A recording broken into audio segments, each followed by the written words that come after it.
Skylanders can be a series when you look at it going, wow, this is going to be really expensive to buy thousands of figures to play it and all that. But here's the thing, you don't. So here's a budget guide of how to play through all the regular content in Skylanders for the cheapest price possible. So first of all, you need a portal, and the one I'd recommend is the Superchargers portal. Look at the bottom of the portal to see what platform it's for, so it matches up the platform you're playing with, so get a 360 portal, if you're playing it on the 360 for example. Then you've got the 3DS Skylander games, which are entirely different games, and play slightly different at times as well. And for those, you just need this. It's the 3DS Skylanders portal. All 3DS games came with the exact same portal, so it doesn't matter which one you buy, you just put batteries in it and you just press down on the base and you just put the figure on and it's scanned it into the game when you just pointed the portal at the 3DS. It was that simple. Then we've got the Switch version of Skylanders Imaginate, which is even more simple because it doesn't have a portal at all. You just literally just put the figure and press it on the Switch like you do an Amiibo to put the character into the game. That is all you do. My game's pretty rare though. Onto the games itself. All Skylander games use the same element requirement to unlock extra content. So if you find an Earth area, you need to go have an Earth Skyline to unlock it. These are 100% optional areas though, and all I do is give you extra stat boosts and are not needed to actually complete the story ever.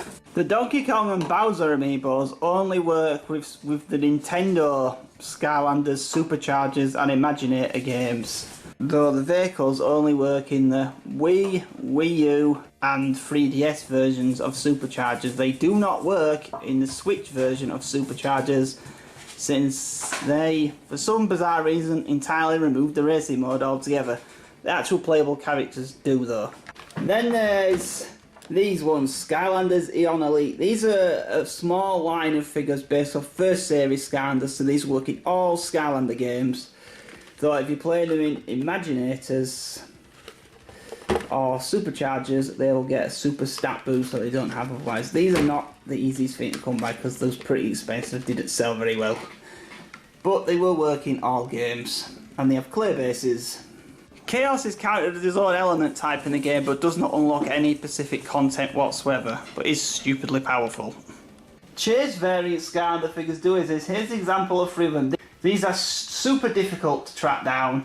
They offer no bonuses in game over the regular one. They just look like the regular figure in game, and they just say special under the name. That is it. Really cool to own, but you don't need to have them. Figure variants have slightly different stats. That's the only real difference between them. Obviously this one's harder to find than a regular one, but that's about it.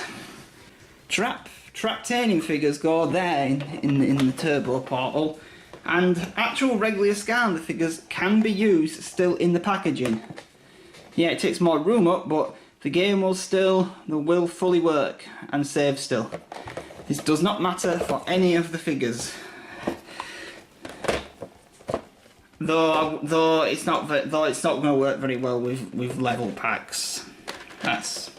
Or items. They're the ones it's not going to work very well with. But you can leave the figures in the packaging if you really wish to.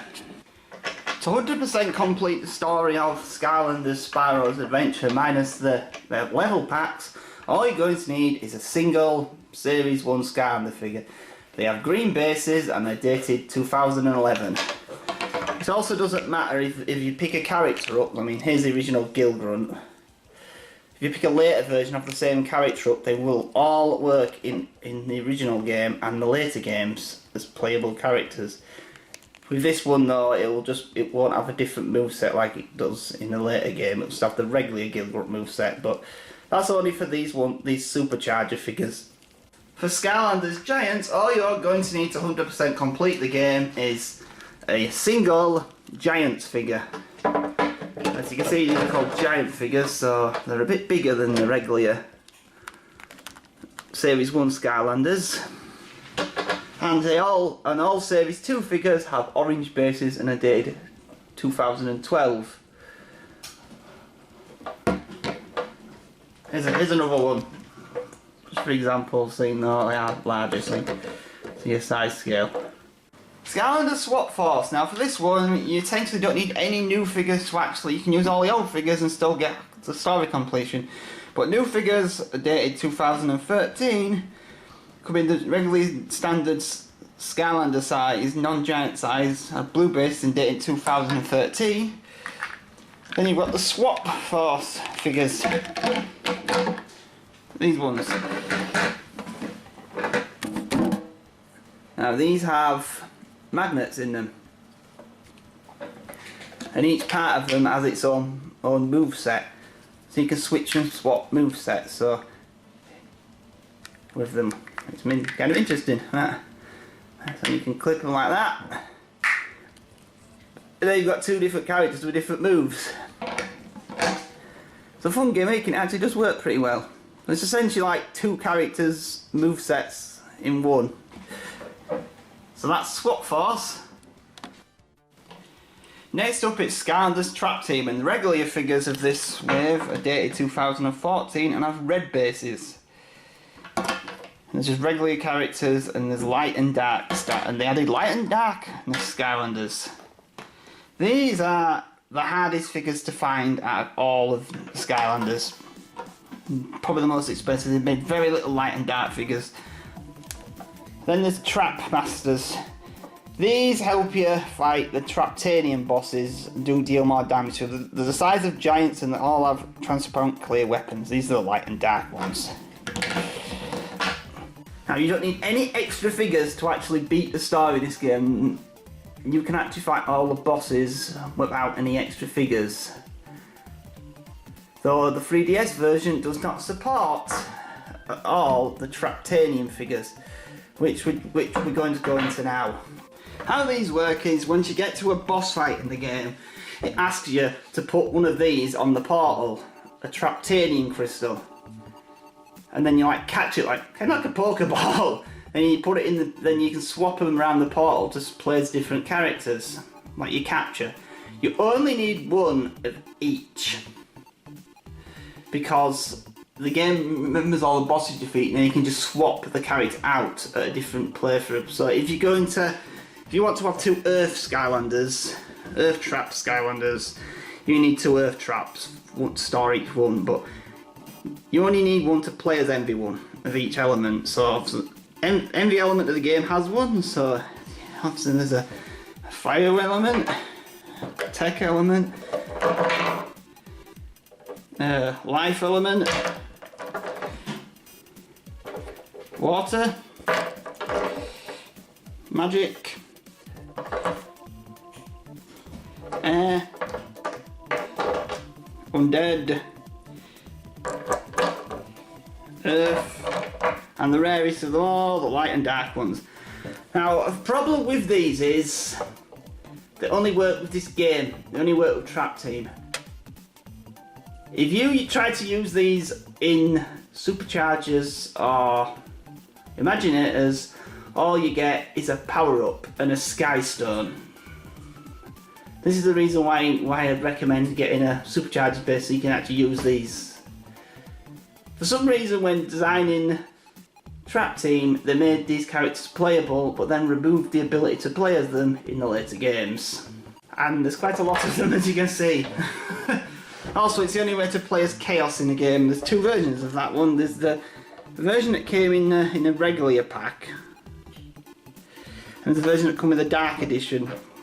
If you bought the Collector's Edition, this is the one you got, so you got a much bigger one. They both do the exact same thing, and this is the only way you can actually play as Chaos in this game. It's unfortunate really, because there's some really fun characters in this series, and they're not playable in any other game in the series, unlike any other figure ever made in the entire line. Right, so we've got that sorted out, so let's get on with the fifth game. Next is the fifth game, Skylanders Superchargers, and figures are a bit taller now, but they all come on these bases that look like engines, so that makes them easily recognisable. There's only also figures in one size in this one. And what you need to 100% in this is a game and explore all the areas is very simple in this game. You just need one land vehicle, any land vehicle, it does not matter which one, it doesn't have to be this one, any vehicle with wheels basically. It's that simple. A sea vehicle, obviously a submarine or a boat. And an air vehicle. If you have all those, you can actually explore the entire map and get all of the collectibles in the game. There's a few bonus missions you need. You need the actual regular character in the vehicle for, but they're completely optional. So this is this guy's vehicle, and this gives you a stat boost in the racing mode. But I'm not going to talk about the racing mode yet, because it's technically better in the sequel, which, yeah, it's a bit confusing, but it's true. As for the 3DS version of this game, there is no platforming in the game. It is a pure racing game. So I don't think so. All you need for that one is one vehicle of each element type to go to every area in the game. So one Earth, one land, and no, there still is a light and dark figures in this line, by the way. They're a bit easier to find than the track team ones, but they exist. There's no platforming in the 3DS game either. It's just a pure racing game. Your character cannot leave the actual vehicle. Right, so on to the final game. On to the final game of the series, Skylanders Imaginators. And for this one, you essentially do not need any new figures either. The only thing you need, I'd probably recommend is getting at least one Sensei figure, and these are the new figures to Imaginators. As you can see, they're all about giant size and all this size. Now, every single figure is this big. And these are actually the two the game comes with. So, and if you want to play with the gimmick of this game, you've got the imagination crystals, and these you can create your own characters in, and they're actually really fun. There's actually a really nice selection, but you have to grind quite a lot to unlock all the parts. And some are locked. You have to get at least one of each element type and two specific treasure chests that come with level parts to unlock all parts though. So you might not be able to build everything straight away. So there's a bit of grinding to get all the parts, but it's possible. My best way to do is just play the first level over again. And that's why I'm going to mention the racing game mode again, because the racing mode from Superchargers is back in this game, but it's considerably better. All the levels are unlocked from the start, so all you essentially need to play every single racing level now is one air vehicle, one sea vehicle, one land vehicle, which was not the case with Superchargers, which will go further into the level pack. So that was all 6 Skylander games and what you need to play to see the entire content. Next we're going to talk about optional level packs if you want to know about extra content that all of the games have. Skylander Spyro and the Skylander Giant share the same levels and level packs for each game. The same toy unlocks the same level in both. So first we've got Dragon's Peak, I think this one's called. They're green, they don't have an element thing, and they're dated 2011. So these are the level packs you've got for, say, first 2 games. This is what they look like.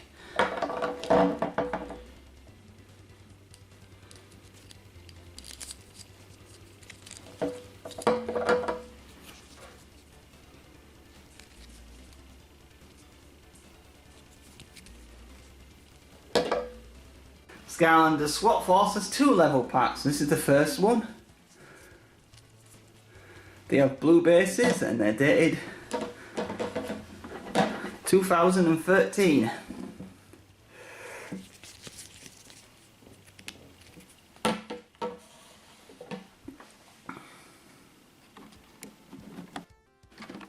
Skylander's track team had 4 level packs. Oh, this one. These are dated 2014 and have red bases.